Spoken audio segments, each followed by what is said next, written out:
One second, you feel safe. And then, The police are on their way. well, you still do. You're not invited to my company retreat. Victoria's words hung in the air like smoke from a house fire, acrid and suffocating. She stood in our kitchen, perfectly manicured fingers wrapped around her coffee mug, designer heels clicking against the marble floor as she shifted her weight. The morning light streaming through our bay windows caught the highlights in her auburn hair I used to run my fingers through during better times. Excuse me? I set down my newspaper, the financial section I'd been pretending to read while actually watching her prepare for what she clearly considered the most important weekend of her career.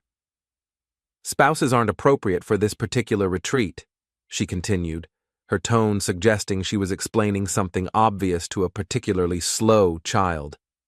Professional boundaries, Alex. Strategic planning requires focus. I nodded slowly, processing this information while studying her face.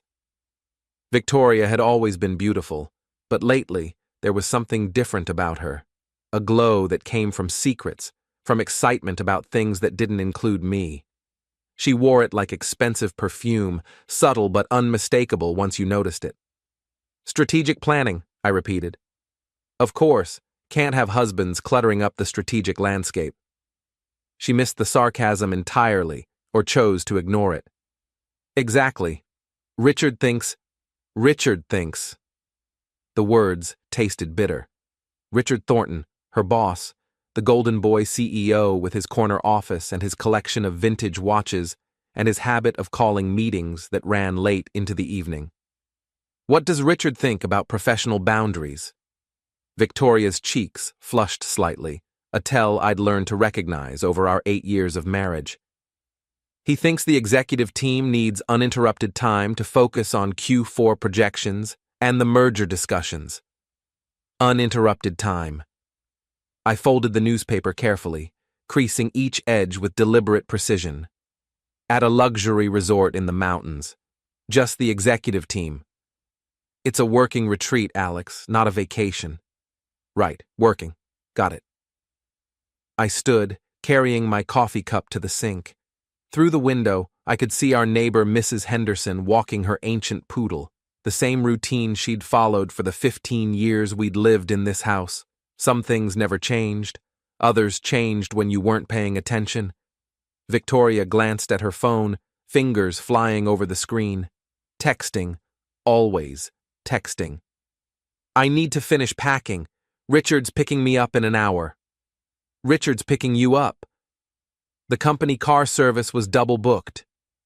She didn't look up from her phone as she lied. Victoria had always been a terrible liar, but lately she'd been getting more practice.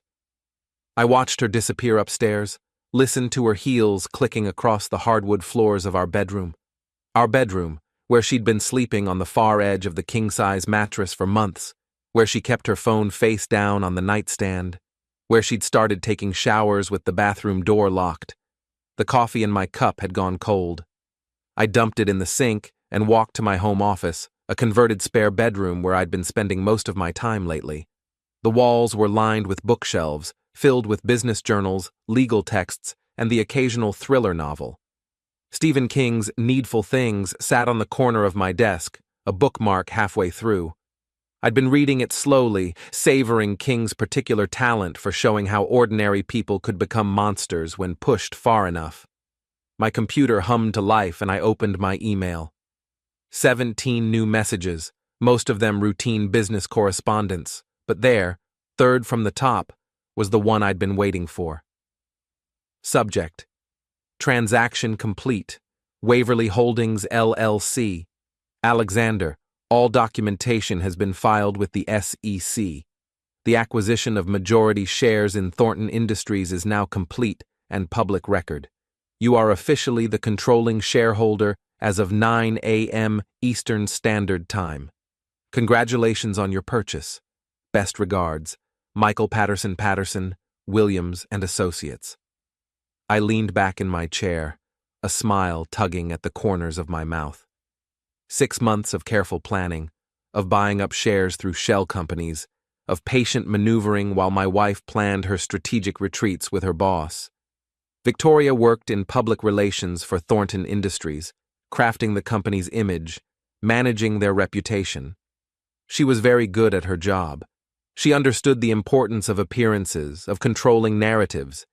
She was about to get a masterclass in both. Upstairs, I could hear her moving around, the sound of drawers opening and closing, the zip of a suitcase. She was humming something under her breath, a tune I didn't recognize. Happy.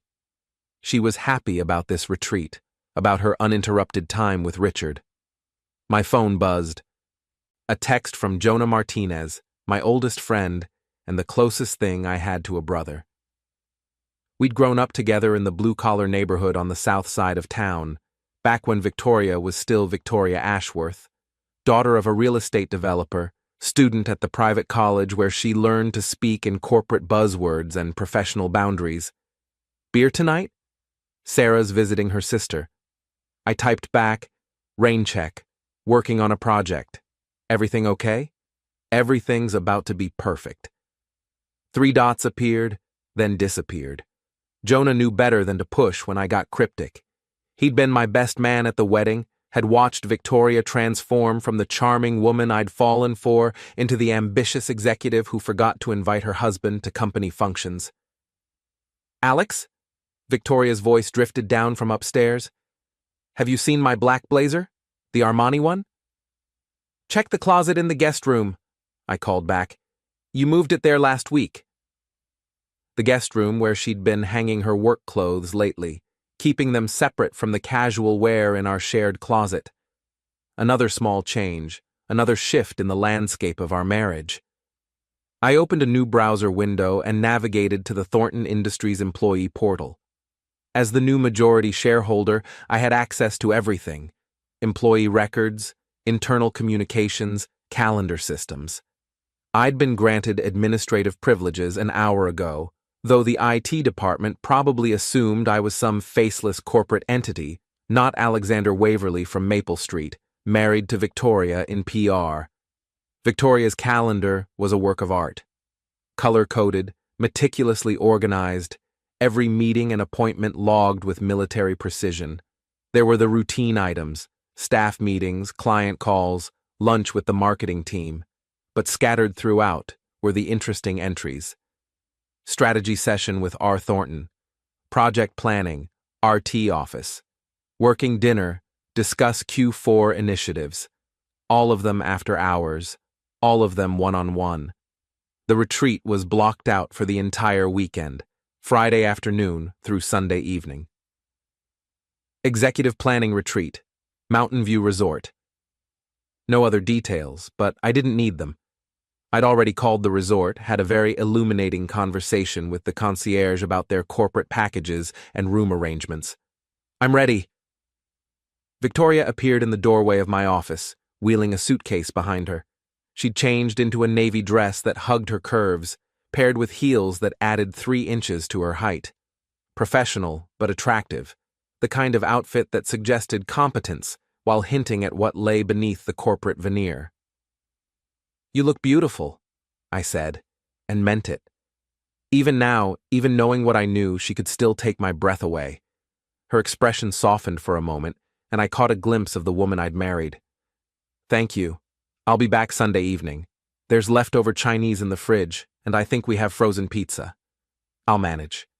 I stood, walked over to her. She tensed slightly as I approached, but didn't step away when I kissed her forehead. Have a productive retreat. I will. She hesitated, as if she wanted to say something else, then shook her head. I should go. Richard will be here any minute. Right on cue, a car horn honked outside. Not the company car service. I could see through the window that it was Richard's personal BMW, the silver convertible he was so proud of. He sat behind the wheel wearing aviator sunglasses despite the overcast sky, looking like a man heading off for a romantic weekend rather than a corporate planning session. Victoria grabbed her suitcase and headed for the door, then paused. Alex, I know things have been different lately. Between us, I mean. Maybe when I get back we could talk. Maybe we could, I agreed. Enjoy your strategic planning. She smiled, a genuine smile that reminded me why I'd fallen for her in the first place, then disappeared through the front door. I watched from the window as Richard got out to help her with her suitcase, his hand lingering on the small of her back as he guided her to the passenger seat. They exchanged words I couldn't hear, and she laughed at something he said. The BMW pulled away from the curb, carrying my wife toward her weekend of uninterrupted strategic planning. I waited until they'd disappeared around the corner, then returned to my computer. Time to make some strategic plans of my own. I pulled up the contact information for Mountain View Resort and dialed the number. A cheerful voice answered on the third ring. Mountain View Resort, this is Jennifer. How may I help you? This is Alexander Waverly, I said. I believe my company has a group reservation this weekend, Thornton Industries. Oh yes, Mr. Waverly, we've been expecting you. I have you down as the majority shareholder. Congratulations on your recent acquisition. It was all over the business news this morning. Interesting. The news was traveling fast. Thank you. I wanted to arrange a special welcome for some of our executives who are arriving today, particularly my wife, Victoria Waverly, and our CEO, Richard Thornton. Of course. What did you have in mind? Something personal. A gift basket, perhaps, with a welcome card. I'd like the card to read, Welcome new majority shareholder's wife with my name underneath. Make it clear who's sending the greeting. There was a pause. That's certainly doable. Should we deliver it to their rooms when they arrive? Their room, I corrected. I believe they're sharing accommodations for the retreat. Corporate cost-cutting, you understand. Another pause, longer this time. I see. Yes, we can certainly arrange that. Excellent. And Jennifer? Make sure the card is prominently displayed. I want it to be the first thing they see when they enter the room. Absolutely, Mr. Waverly. Is there anything else? That's all for now. Thank you for your assistance. I hung up and leaned back in my chair, imagining the scene that would unfold in a few hours. Victoria and Richard, flush with excitement about their romantic weekend disguised as a business retreat, walking into their luxury suite to find a crystal-clear message about exactly who held the power in this relationship. My phone rang. Jonah. Okay, what's going on? He said without preamble. You've got that tone. What tone? The tone you get when you're 3 moves ahead in chess and your opponent doesn't know they're already beaten. I've known you for 25 years, Alex. Spill. I considered how much to tell him. Jonah was loyal, but he was also practical. He might try to talk me out of what I was planning, suggest counseling or mediation or some other reasonable approach to marital problems. Victoria's having an affair, I said simply. Silence on the other end of the line. Then, you sure? Completely sure. With who? Her boss, Richard Thornton. The CEO? The guy with the fancy car and the God complex? That's the one. Another pause. What are you going to do about it? I smiled, even though he couldn't see it. I'm going to remind them both about the importance of professional boundaries. Alex? Don't worry, Jonah. Nothing illegal, nothing violent, just a little corporate restructuring. That doesn't make me feel better. It should. Trust me on this one. After I hung up, I spent the next hour reviewing Thornton Industries' organizational chart, employee handbook, and recent financial reports. As the majority shareholder, I had the right to make personnel changes, restructure departments, even replace the CEO if I deemed it necessary for the company's well-being. Richard Thornton had built his career on charm and connections, but his actual business acumen was questionable. The company's stock price had been stagnant for 2 years, and their last 3 product launches had underperformed. The board had been grumbling about his leadership, but he'd managed to deflect criticism by blaming market conditions and supply chain issues. Now he'd given me all the ammunition I needed. My email chimed with a new message. The sender was listed as VW, Victoria's work account. Alex, just wanted to let you know we arrived safely. The resort is beautiful. Richard says the executive suites have an amazing view of the mountains. Talk to you Sunday. V. I stared at the message for a long moment, parsing the casual lies embedded in corporate speak. We arrived safely. Richard says, she wasn't even trying to maintain the pretense anymore. I typed back, glad you made it. Enjoy your strategic planning. Looking forward to hearing all about it when you get back. Then I opened a new document and began drafting a memo to the Thornton Industries Board of Directors. The subject line read, Immediate Personnel Review, Executive Conduct Standards. Outside, storm clouds were gathering over our quiet suburban neighborhood. Mrs. Henderson hurried past with her poodle, both of them eager to get inside before the rain started. I could smell it in the air, that electric scent that comes before a good thunderstorm, perfect weather for what was coming. By Saturday morning, the storm had passed, leaving the world washed clean and gleaming under a brilliant autumn sun. I'd slept better than I had in months, the kind of deep, dreamless sleep that comes from having a clear conscience and a solid plan. My phone had been buzzing since dawn. 17 missed calls from Victoria, 12 voicemails, and a string of increasingly frantic text messages. Alex, call me back immediately. There's been some kind of mistake. The hotel thinks you own the company? Call me now. I poured myself a cup of coffee and scrolled through the messages while standing at the kitchen window. The morning light revealed the damage from last night's storm, a few fallen branches, scattered leaves, the general chaos that comes after nature reshuffles the landscape. Sometimes destruction was necessary for renewal. The voicemails were even better than the texts. I played them on speaker while I made breakfast, Victoria's voice growing more desperate with each message. Alex, it's me. There's been some kind of mix-up at the hotel. They delivered a gift basket to the room, and the card says something about you being a shareholder. Obviously, there's been a mistake with the names. Call me back. Alex, where are you? I've been trying to reach you for hours. Richard is asking questions I can't answer. Please call me back. This isn't funny anymore. The hotel manager confirmed that you're listed as the majority shareholder of Thornton Industries. That's impossible. You work in consulting. You don't own companies. Call me back right now. The last voicemail was my favorite. Her voice was shaking, the professional composure finally cracking. Alex, I know you're getting these messages. Whatever game you're playing, it needs to stop.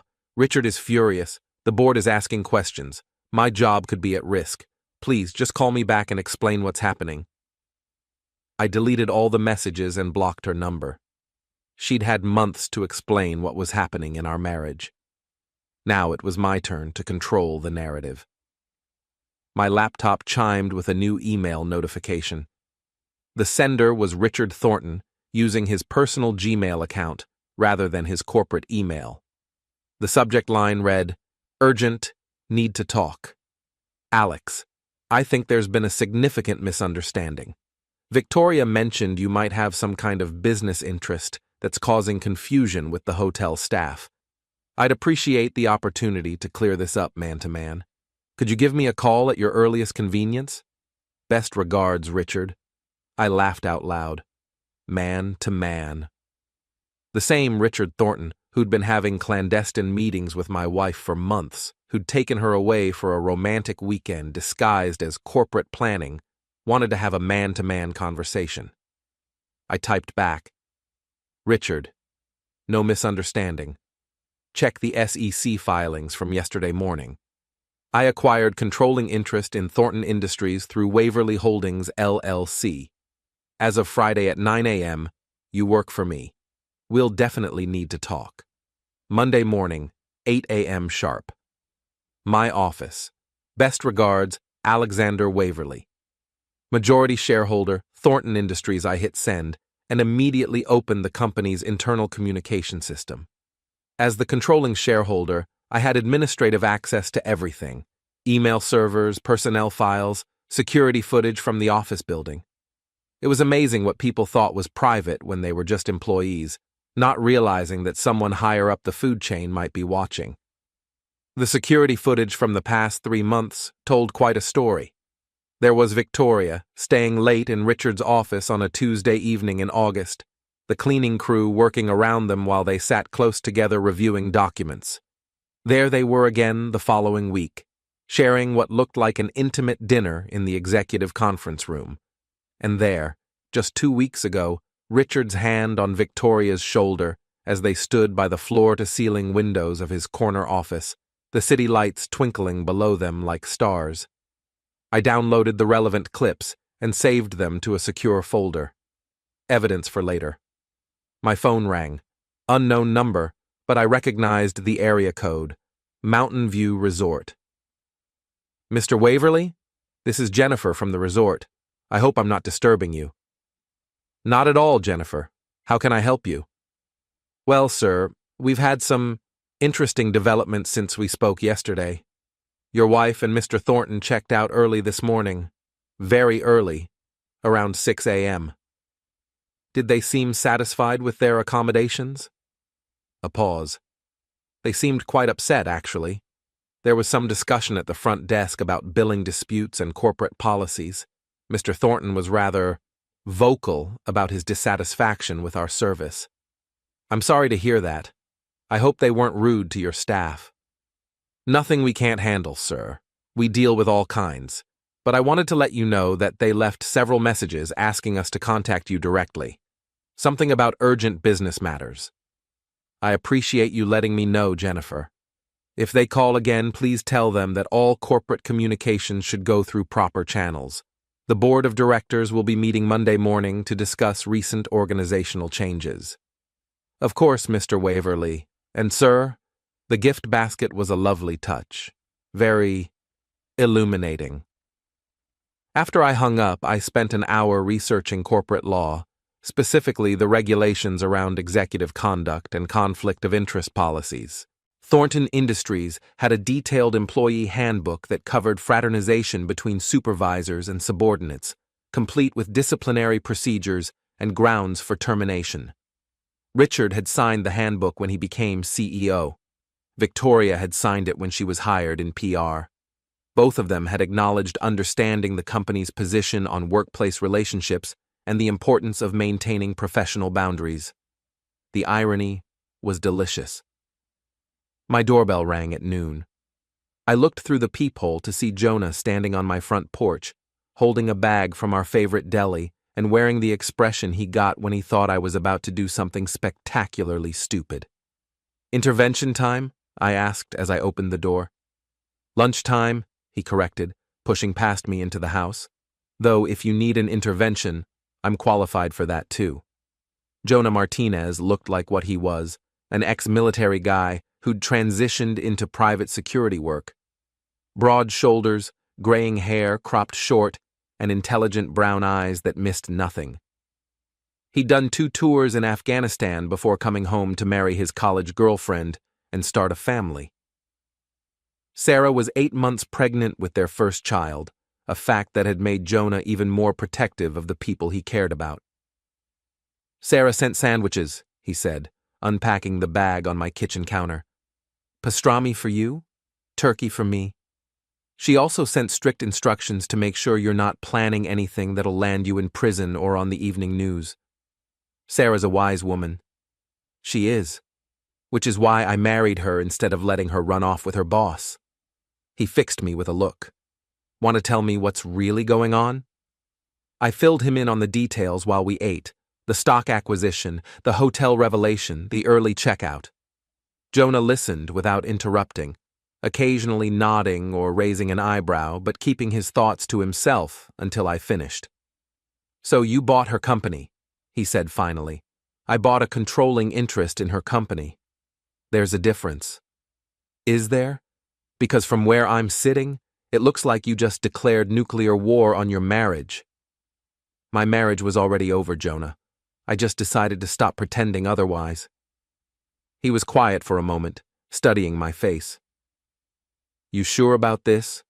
Because once you go down this road, there's no coming back. You'll be the guy who destroyed his wife's career to get revenge for an affair. I'll be the guy who held employees accountable for violating company policy. That's corporate speak, and you know it. I met his eyes. She chose Richard over me months ago. The only question was whether I was going to find out by accident or take control of the situation myself.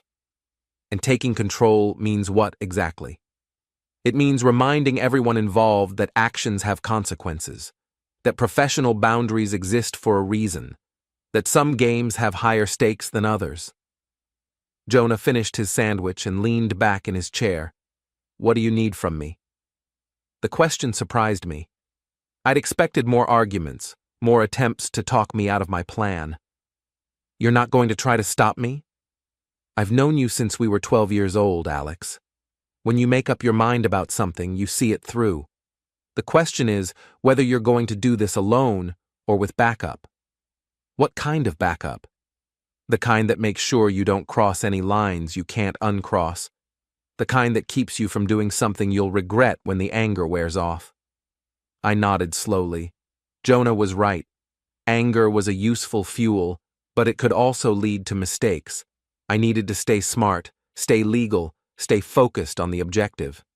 Monday morning, I said. I'm calling a board meeting to discuss recent personnel issues.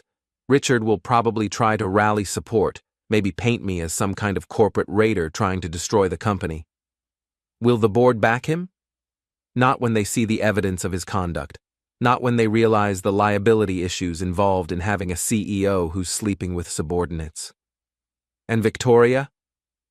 I was quiet for a long moment, thinking about my wife's voice on those voicemails, the desperation and confusion as her carefully constructed world collapsed around her. Victoria will learn that there are consequences for betraying the people who love you. After Jonah left, I spent the afternoon preparing for Monday's board meeting. I drafted a presentation outlining Richard's performance issues, the company's stagnant growth under his leadership, and the potential legal exposure from his relationship with Victoria.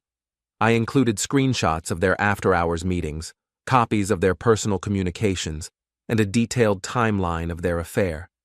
Everything was documented, everything was factual, everything was presented in the cold, professional language that corporate boards understood. My phone buzzed with a text from an unknown number.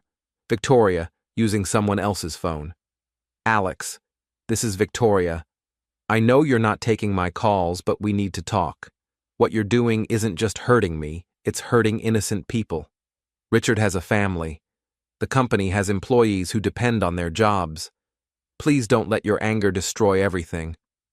I stared at the message for a long time. She was right about one thing. Richard did have a family. A wife of 15 years and 2 teenage daughters. I wondered if they knew about his strategic planning sessions with my wife, his working dinners, and late-night strategy sessions. I typed back, "You should have thought about innocent people before you decided to have an affair with your married boss. Professional boundaries work both ways, Victoria." Her response came immediately. "It's not what you think. It's exactly what I think. See you Monday." I turned off my phone and spent the evening reading, trying to lose myself in Stephen King's masterful portrayal of small-town secrets and the ways ordinary people could become monsters when pushed to their breaking point. The parallels weren't lost on me. Outside, another storm was building. I could see lightning flickering in the distance, still miles away but moving closer. By Monday morning, the air would be clear again, washed clean by the rain. Perfect weather for new beginnings. Monday morning arrived gray and cold, with the kind of persistent drizzle that made everything look slightly out of focus. I stood in my walk-in closet at 6 a.m., selecting my armor for the day ahead. The navy suit Victoria had bought me for our 5th anniversary, the one she said made me look like a man who belonged in boardrooms. Italian leather shoes, polished to a mirror shine. A tie that cost more than most people spent on groceries in a week. I looked like a majority shareholder. I looked like a man who owned things. The Thornton Industries building rose 37 floors above downtown, a gleaming monument to corporate success and Richard's ego. I'd been there dozens of times over the years, usually for company parties or corporate functions where spouses were not only invited but expected to attend. Victoria would introduce me as, "My husband Alex. He's in consulting," and I'd shake hands with her colleagues while mentally calculating how much their watches cost and whether they were sleeping with their assistants. Today, I walked through the marble lobby like I owned it, because I did. "Good morning, Mr. Waverly." The security guard at the front desk looked nervous, the kind of nervous that came from receiving urgent memos about new ownership and changes in corporate structure. "Your executive access has been activated. 37th floor, corner office." The elevator ride to the top felt longer than usual, even though I was alone. Soft jazz played from hidden speakers, the same generic corporate soundtrack that was supposed to inspire confidence in the company's stability and vision. I wondered if Richard had chosen the music himself, another small detail in his carefully crafted image as a successful CEO. The 37th floor was already buzzing with activity despite the early hour. Executive assistants hurried between offices, their faces tight with the particular stress that came from knowing their bosses' jobs were in jeopardy. Word traveled fast in corporate environments, especially when it involved personal scandals and hostile takeovers. Victoria's office was on the 35th floor in the PR department. I wondered if she was there now, frantically trying to craft a narrative that would salvage her career and her reputation. She was good at her job. She understood the power of controlling the story, of getting ahead of negative publicity before it could take root. Too bad she'd forgotten that some stories were too big to spin. "Mr. Waverly?" A woman in her 50s approached me, her silver hair pulled back in a perfect bun and her expression carefully neutral. "I'm Margaret Chen, executive assistant to the board of directors. The conference room is ready for your meeting." The boardroom was exactly what you'd expect from a company trying to project success. Mahogany table, leather chairs, floor-to-ceiling windows with a view of the city that probably added $50,000 to the office lease. 8 board members were already seated, their faces ranging from curious to concerned to openly hostile. I recognized most of them from company functions. James Morrison, the silver-haired chairman who'd built his fortune in real estate before transitioning to corporate boards. Patricia Williams, the sharp-eyed former prosecutor who specialized in corporate governance. David Kim, the youngest member at 42, who'd made his name in tech startups before joining more established companies. At the head of the table sat Richard Thornton, looking like a man who'd spent the weekend in crisis management mode. His usually perfect hair was slightly disheveled, his expensive suit wrinkled, and there were dark circles under his eyes that suggested very little sleep. He stood as I entered the room, extending his hand with a smile that didn't reach his eyes. "Alex, good to see you. I think there might be some confusion about the nature of this meeting." I ignored his outstretched hand and took the seat directly across from him. "No confusion, Richard. I called this meeting to discuss recent personnel issues that require immediate board attention." "Personnel issues?" Patricia Williams leaned forward, her prosecutor instincts kicking in. "Mr. Waverly, while we appreciate your investment in the company, personnel decisions are typically handled through proper channels." "They are indeed," I agreed, opening my laptop and connecting it to the room's projection system. "Which is why I've prepared a comprehensive presentation on executive conduct violations and their potential impact on company liability." The room went quiet. Richard's face had gone pale, but he was still trying to maintain control. "Alex, I think we should discuss this privately before involving the board in what might be a personal matter." "There's nothing personal about corporate policy violations," I said, clicking to the first slide of my presentation. "Everything I'm about to show you is documented, factual, and relevant to the board's fiduciary responsibility to shareholders." The first slide was simple: executive conduct review, policy violations, and legal exposure. The second slide showed a timeline of Richard's relationship with Victoria based on security footage, email records, and calendar entries. "As you can see," I continued, my voice steady and professional, There's been a pattern of policy violations involving the CEO and a subordinate employee. These violations create significant legal exposure for the company and demonstrate a failure of leadership that requires immediate correction. James Morrison cleared his throat. Mr. Waverly, these are serious allegations. Do you have concrete evidence? I clicked to the next slide, which showed a screenshot of Richard and Victoria in his office at 9 p.m. on a Tuesday night, her hand on his shoulder as they looked out at the city lights. Security footage from August 15th. Note the timestamp and the intimate nature of their interaction. Another click, another image. This one showed them leaving the building together at 11 p.m., Richard's hand on the small of Victoria's back as he guided her toward his BMW in the executive parking garage. August 22nd, leaving together after what was logged as a strategic planning session in Mr. Thornton's calendar. I continued through the presentation, each slide building a clear picture of an inappropriate relationship between a CEO and his subordinate. Email exchanges that were too personal for professional communication. Calendar entries for private dinners disguised as business meetings. The weekend retreat where they'd shared accommodations while claiming it was a corporate function. By the time I finished, the room was completely silent. Richard looked like he wanted to crawl under the table and disappear.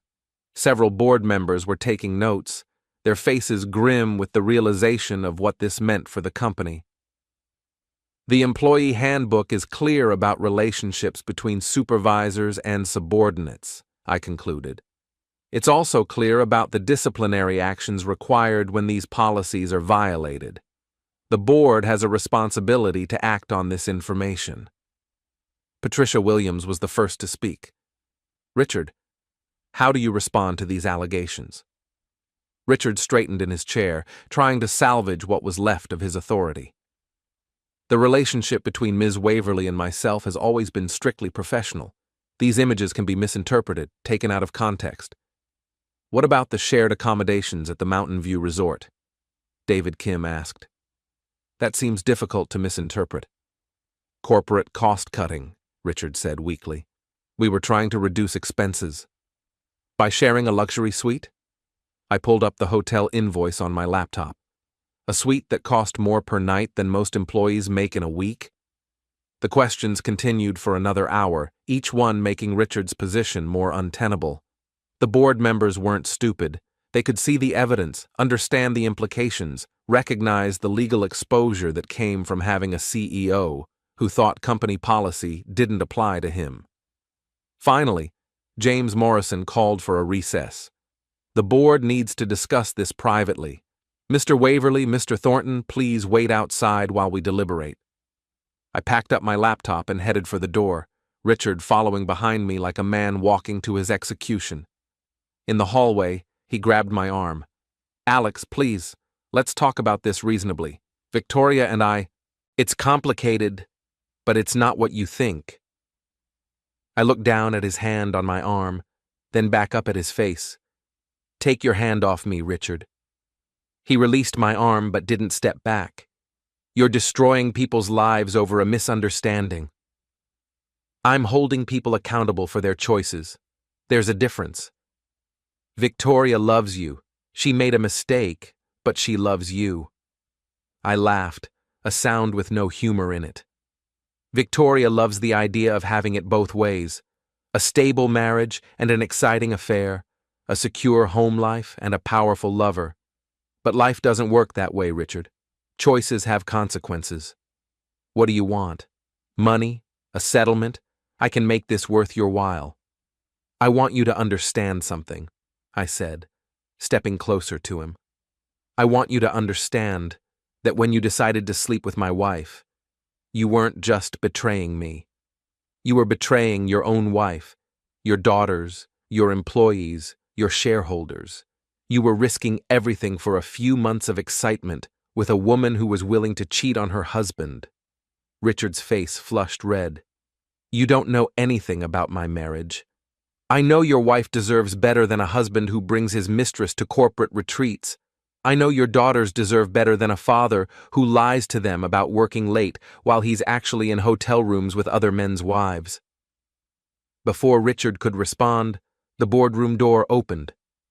Margaret Chen stepped out, her expression carefully neutral.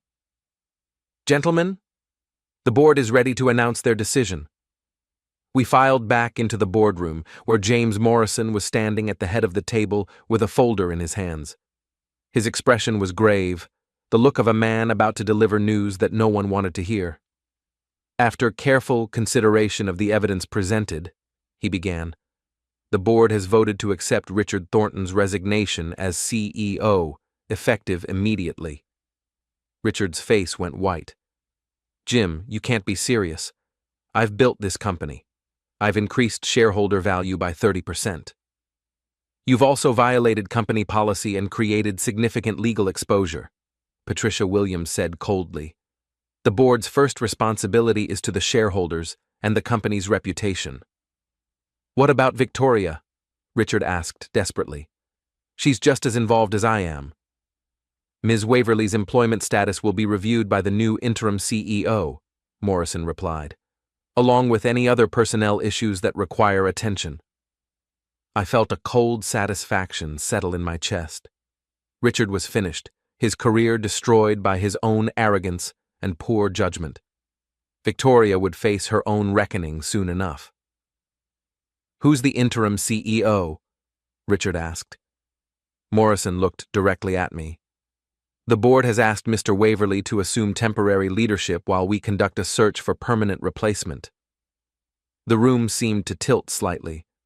I'd expected Richard to be fired, had hoped Victoria would face consequences for her actions. But I hadn't expected this, hadn't expected to be handed control of the entire company. I'm honored by the board's confidence, I said carefully. When would you like me to start? Immediately, Morrison replied. Security will escort Mr. Thornton from the building. His access has been revoked and his company property confiscated. Richard stood slowly, his face a mask of shock and defeat.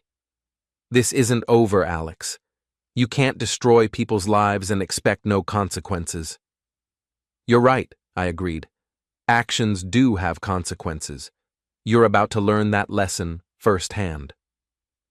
Security arrived to escort Richard from the building, 2 professional guards who treated him with polite efficiency while making it clear that he was no longer welcome in his own company.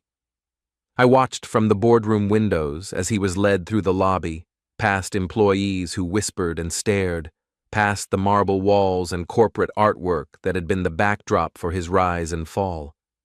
The elevator doors closed behind him, and Richard Thornton disappeared from Thornton Industries forever. Mr. Waverly? Margaret Chen appeared at my elbow. Your new office is ready. Would you like me to show you around? The corner office was magnificent. Floor-to-ceiling windows on 2 sides, a view that stretched from downtown to the harbor, furniture that probably cost more than most people's cars. Richard's personal items had been removed, leaving behind the trappings of corporate power without the personality that had occupied them. I sat behind the massive desk and looked out at the city below. Somewhere in this building, Victoria was probably learning about the morning's events, trying to process the fact that her husband was now her boss and her lover was unemployed. My phone buzzed with a text message from an unknown number. Alex, it's Victoria. We need to talk. Please. I typed back, my office. 1 hour. Then I leaned back in my new chair and waited for my wife to come explain herself to her new CEO. The next hour was going to be very interesting indeed. Victoria appeared in my office doorway at exactly 2 p.m., looking like a woman who'd spent the morning in crisis management mode. Her usually perfect hair was slightly disheveled, her makeup couldn't quite hide the dark circles under her eyes, and her hands shook slightly as she clutched a folder against her chest like armor. She stood in the doorway for a long moment, taking in the scene, her husband sitting behind Richard's desk, wearing Richard's authority, occupying the space where she'd spent so many intimate evenings planning her future with another man. "May I come in?"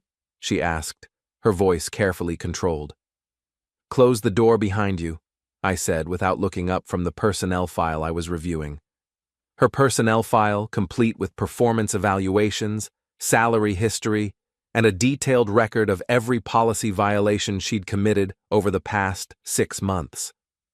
She closed the door and walked to the chair across from my desk, the same chair where she'd probably sat dozens of times, discussing strategy with Richard, planning their next move, laughing at the husband who was too stupid to realize what was happening in his own marriage. "Congratulations on your promotion," she said, settling into the chair with forced composure. "I'm sure you're very pleased with yourself." I finally looked up from her file, studying her face. Even now, even after everything, she was beautiful. But there was something different about her beauty today. A brittleness, like expensive china with hairline cracks that would shatter at the slightest pressure. "I'm pleased that the board recognized the need for new leadership," I said. "Richard's tenure was marked by stagnant growth and poor decision-making. The shareholders deserve better." "The shareholders," she repeated, a bitter laugh escaping her lips. "Is that what this is about? Corporate governance and fiduciary responsibility? What else would it be about?" She leaned forward, her composure finally cracking. "It's about revenge, Alex. It's about punishing me for falling in love with someone else." Falling in love. I set down her file and gave her my full attention. "Is that what you call it? Because from where I sit, it looks like a married woman having an affair with her married boss, violating company policy and creating legal exposure for the organization. You can dress it up in corporate speak all you want, but we both know what this is really about." "What is it really about, Victoria?" She was quiet for a moment, studying my face, as if seeing me clearly for the first time in months. "It's about the fact that you felt small and powerless, so you found a way to make yourself big and powerful. It's about ego and control and the need to win at any cost." "Interesting theory. What's your alternative explanation for buying a controlling stake in your company?" "You could have talked to me. You could have asked me what was wrong with our marriage, what I needed, what we could do to fix things." I laughed, a sound with no warmth in it. "I could have talked to you? Victoria, I've been trying to talk to you for months. You've been too busy with strategic planning sessions and working dinners and corporate retreats to have conversations with your husband? That's not fair." "Fair?" I stood up and walked to the window, looking out at the city below. "You want to talk about fair? Let me tell you what's fair. Fair is honoring the commitments you make. Fair is treating the person you married with respect and honesty. Fair is not lying to your husband's face while you're sleeping with your boss." "I never meant for it to happen," she said quietly. "Richard and it just developed over time. We were working closely together, spending long hours on projects, and there was this connection." "A connection?" I turned back to face her. "Is that what you called it when you were sharing a hotel room at the Mountain View Resort?" Her face flushed red. How did I know? Because I'm not stupid, Victoria. Because I pay attention. Because when your wife starts taking phone calls in private and working late every night and suddenly needs to attend corporate retreats without spouses, you start asking questions. So you decided to destroy both our careers instead of trying to save our marriage. I decided to hold people accountable for their choices. Richard chose to violate company policy by having an affair with a subordinate. You chose to betray your marriage vows. Those choices have consequences." She stood up, pacing to the window and back, her heels clicking against the hardwood floor. "What happens now? Do you fire me, ruin my reputation, make sure I never work in this industry again?" "That depends." "On what?" "On whether you understand that actions have consequences. On whether you're willing to accept responsibility for your choices instead of trying to blame everyone else for the situation you created." She stopped pacing and looked directly at me. "I take responsibility for the affair. I take responsibility for lying to you, for hurting you, for making choices that damaged our marriage. But I don't take responsibility for your decision to buy this company and destroy people's lives for revenge. Destroy people's lives? I walked back to my desk and picked up a different folder. Let me tell you about ruined lives, Victoria. Let me tell you about Richard's wife, who's been married to him for 15 years and has no idea her husband has been cheating on her with his employee. Let me tell you about his daughters, who believe their father is a successful businessman instead of a man who risks everything for inappropriate relationships with subordinates. I opened the folder and pulled out a photograph, Richard's family at last year's company Christmas party, his wife smiling proudly as she stood next to the husband who was already planning his next affair. Let me tell you about the other employees in this company who've been working under a CEO who thinks rules don't apply to him, who creates hostile work environments and legal exposure because he can't keep his personal life separate from his professional responsibilities. Victoria stared at the photograph, her face pale. You're going to tell his wife. I'm going to do what's necessary to protect this company and its stakeholders. If that means exposing Richard's pattern of misconduct, then that's what I'll do. And me? What about my job? I sat back down and opened her personnel file again. Your job depends on your ability to perform your duties professionally and ethically. If you can do that, you'll continue to be employed here. If you can't, you'll be terminated for cause. You're going to make me work for you? Report to the husband I cheated on? I'm going to give you the same opportunity I give every employee, the chance to prove that you can separate your personal life from your professional responsibilities. Something you and Richard forgot how to do. She was quiet for a long moment, processing the implications. Working for me would mean daily reminders of her betrayal, constant supervision, the humiliation of reporting to the man she'd wronged. Leaving would mean starting over in a new industry, explaining why she'd left her previous job, dealing with the professional consequences of her personal choices. This is cruel, she said finally. This is business. You wanted professional boundaries, Victoria. You wanted to keep personal relationships separate from work responsibilities. Congratulations. You're about to get exactly what you asked for. My phone buzzed with an intercom call from Margaret Chen. Mr. Waverly, the board members would like to meet with you about the transition plan. Tell them I'll be there in 5 minutes, I said, then looked back at Victoria. I have another meeting. You should return to your office and think about what we've discussed. She stood slowly, gathering her composure like armor. Is there any chance for us, Alex? For our marriage? I studied her face, looking for something. Regret, genuine remorse, a sign that she understood the magnitude of what she'd done. What I saw instead was calculation. The same look she got when she was crafting a PR strategy or managing a crisis for a client. Our marriage ended the first time you lied to me about working late when you were actually with Richard, I said.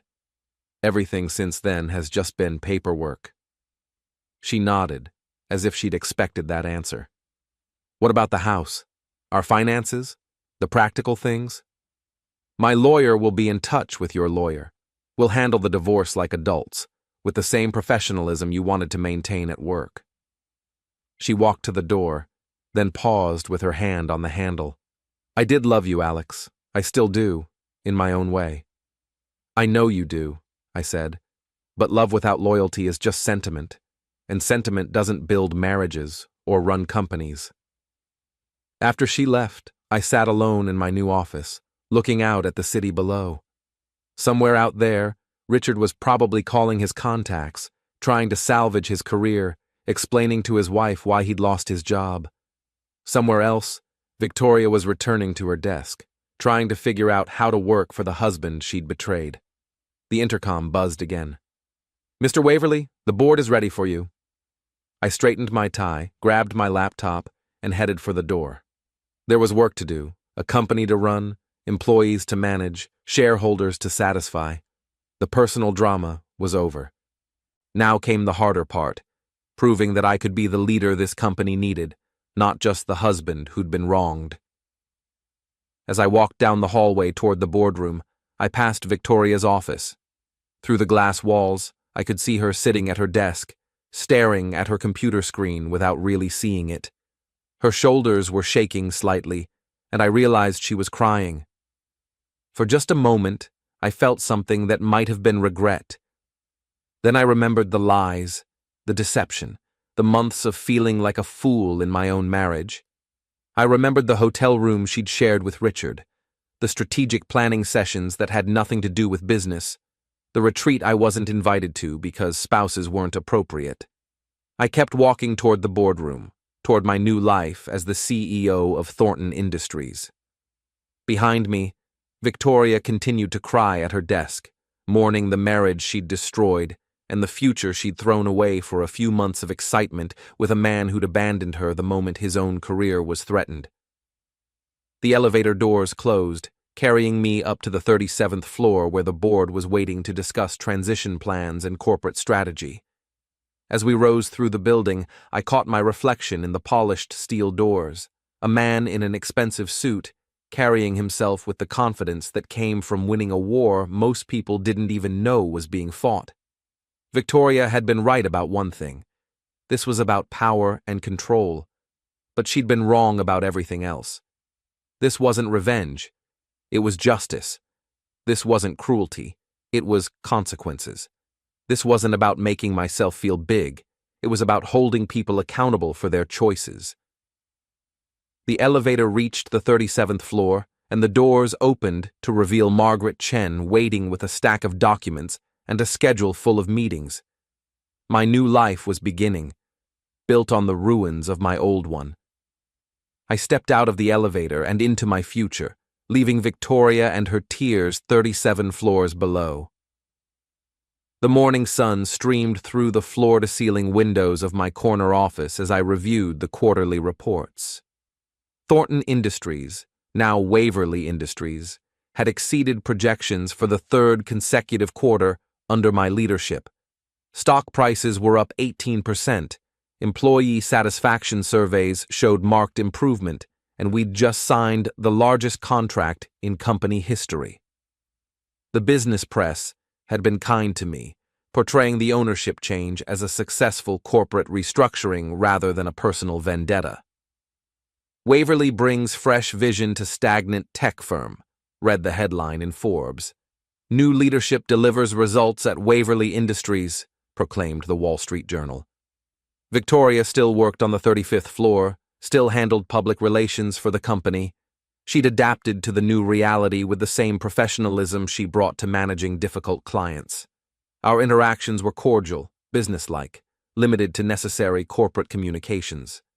She'd learned to separate her personal feelings from her professional responsibilities, a skill that had served her well in her new role as a divorced woman, rebuilding her career. Richard had found work with a smaller firm across town, a significant step down from his previous position, but appropriate for a man whose reputation had been tarnished by his poor judgment. His wife had filed for divorce after learning about the affair, taking half his assets and full custody of their daughters. The last I'd heard, he was living in a studio apartment downtown, learning to cook for himself and wondering how his carefully constructed life had collapsed so quickly. My phone buzzed with a text from Jonah. "Dinner tonight? Sarah wants to show off the baby." I typed back, "Absolutely. Tell Sarah I'll bring dessert." Jonah and Sarah's daughter had been born 3 months ago, a perfect little girl they'd named Emma. I was her unofficial uncle, the role I'd expected to play for my own children someday. That future had died with my marriage, but I'd found unexpected joy in being part of Emma's life, watching her discover the world with fresh eyes and unlimited possibility. My lawyer had called earlier to confirm that the divorce papers were finalized. Victoria and I were officially no longer married. Our 8-year partnership dissolved with the same efficiency we'd once brought to other business transactions. She'd kept her maiden name at work, Victoria Ashworth, Senior Vice President of Public Relations, and moved into a downtown apartment that suited her new life as a single professional woman. Sometimes I wondered if she was happy, if she'd found whatever she'd been looking for when she started her affair with Richard.